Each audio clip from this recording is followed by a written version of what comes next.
Welcome to another video of Supra Garage.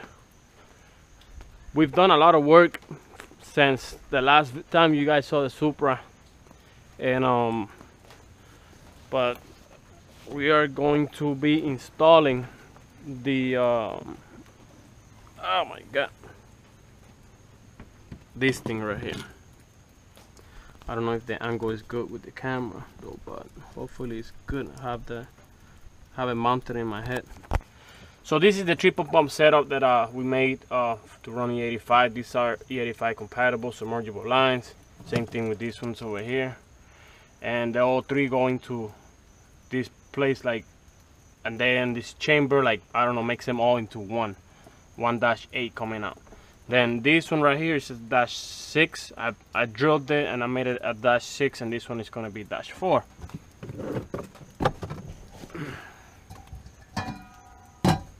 So I don't know if it's going to fit in there, but I'll make it fit. We are no longer going to use this line, obviously the connector, and then we got the factory connector here, like that. That's it bolts into the for the fuel level, and then for the low fuel light. And then so basically I'm gonna try to leave everything the same way, except not except everything's gonna be this one is gonna hook up into this one. The return line and the one that goes into the fuel are gonna stay in the same place.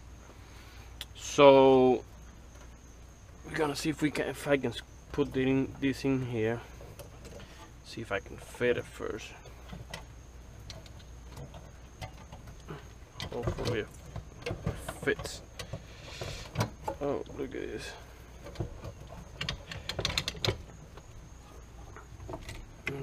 It's hitting everywhere. Oh my god, this thing.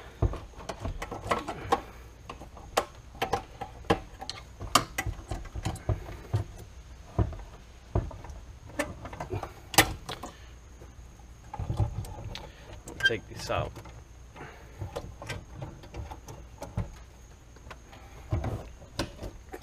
Because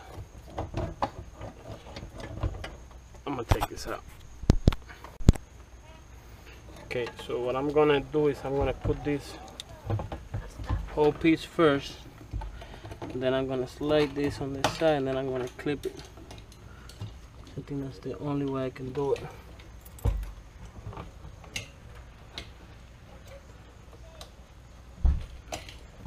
Boop.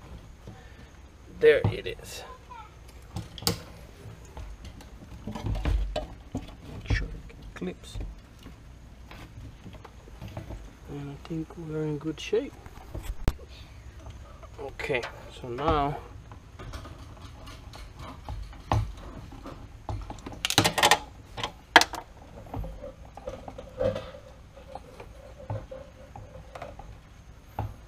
how is it supposed to go?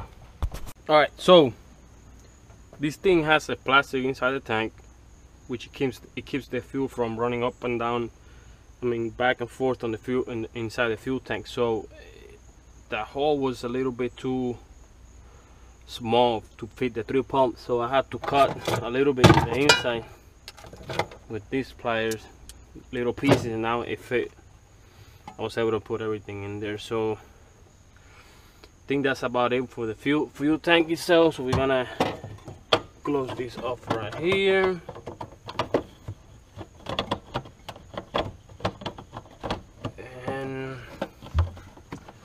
Hope for the best.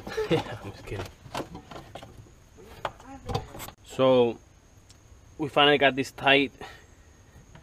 It was a pain in the butt to get it tight, but we got it there. It's finally sealed. The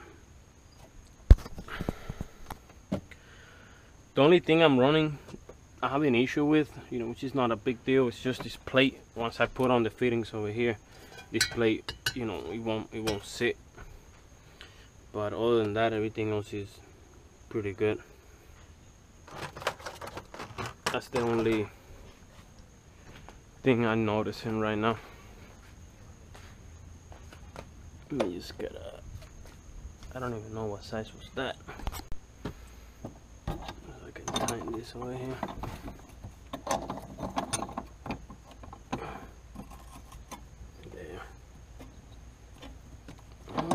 Still gotta tighten a little bit more. See?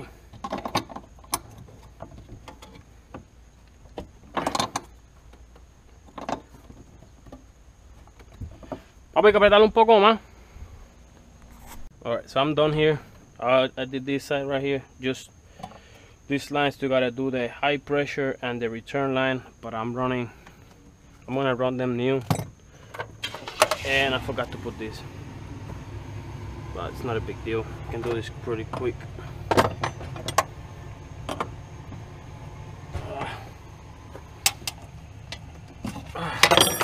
Run this real quick.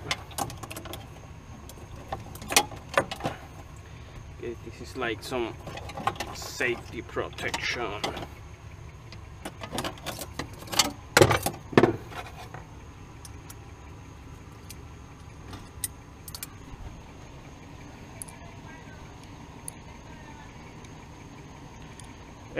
Yo no sé, yo la cambié. Ahí la en medio entre ustedes.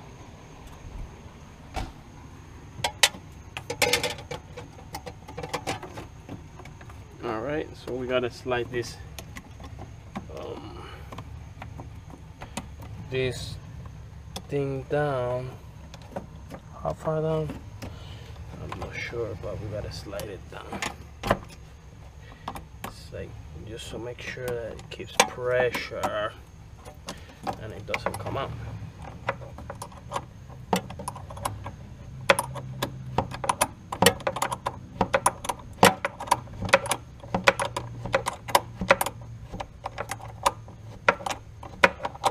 I'm gonna show you guys now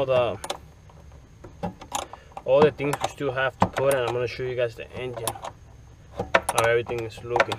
But I want to show you guys first the fuel pump setup, how it looks inside.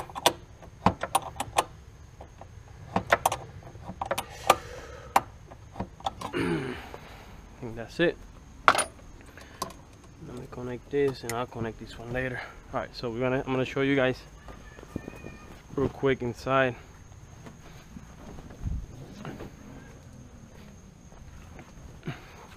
Gotta finish that one so I can put this one there. I don't like it got it wet. All right, so yes, I'm gonna run a clutch fan. Here's some hoses and stuff.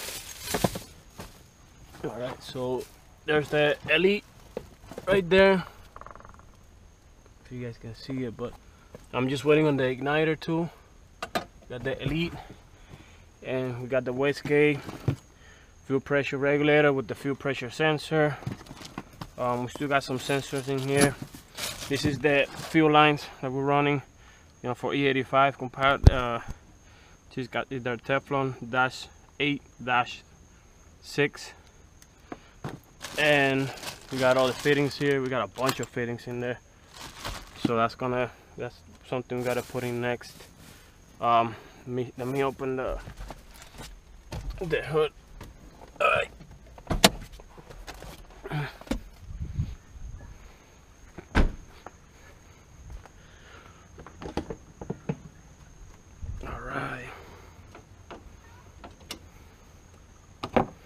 So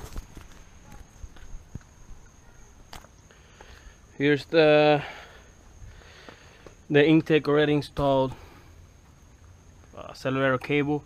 It was really short, and what I did is I went to the junkyard and I got it from a Celica, a modern Celica, and it bolted right up in there, and the throttle cable made it all the way here. It's got all the injectors already in there, 2200cc Bosch injectors. These were 38 from O-ring to O-ring. They're called shorties, and I had to get the adapters. That's that gold thingy looking 11mm adapters. Still working on the power steering. I had to put a line here because it was really close to the intake, so I'm gonna put something in between there so it don't melt the line. The radiator is already in. Still gotta put water in it. I'm just waiting on the manifold on this side so I can mount the turbo. Battery is already here as well. Oh, no wonder this didn't go back, because this line was here. All right, that's awesome. Okay, so and I already ordered these brackets here too. They're already coming. We still got fuel sensors just laying around, flex fuel, fuel pressure, which is the one that you guys saw, and I think those are it for now. This one will go here for the power steering. I still gotta cut it a little bit shorter. For the brake booster, gotta put that one too. I got the the J10, what I forgot the name, clamp already in there. From here it's gonna have like a weird curve going down. I mean, we're not that far. I'm just waiting on the manifold. I got the turbo inside. I still got a few things inside the house that I have not been able to put it in the install it yet. Also, I still have to run the fuel lines too. I'm gonna take the stock ones out. I'm gonna run all of them. You know, it's got a dash 8 over here and a dash 6. So from here, I'll probably run like a 90 down, run it through here, connect it here somewhere, put the fuel regulator, or you know, find a place for the fuel regulator, then for the flex fuel sensor, and then run it back to the tank. So I mean, my goal is to turn it on by next weekend. So that's, you know, fingers crossed if everything works out fine. But if not, then we'll continue to wait. So you got this one for the boost controller as well, and the temperature, I put it down there, so I'm gonna run this cable a little bit longer and put it in the bottom. But I mean, other than that, everything is looking really well. So hopefully next time you guys see a video about the Supra, you guys will probably hear it running. I mean, the Haltech is already turning on by switch. I'm getting all the reads from all the sensors, so I'm thinking that once I put that key on, it's gonna start right up. That's what I'm hoping. Probably it's gonna be flooded with fuel, you know, bring the amount of fuel down. You can do that with obviously with the standalone, and we'll get it running. So everybody, thank you for watching. Like, share, subscribe to continue following these builds, and I will see you guys next video.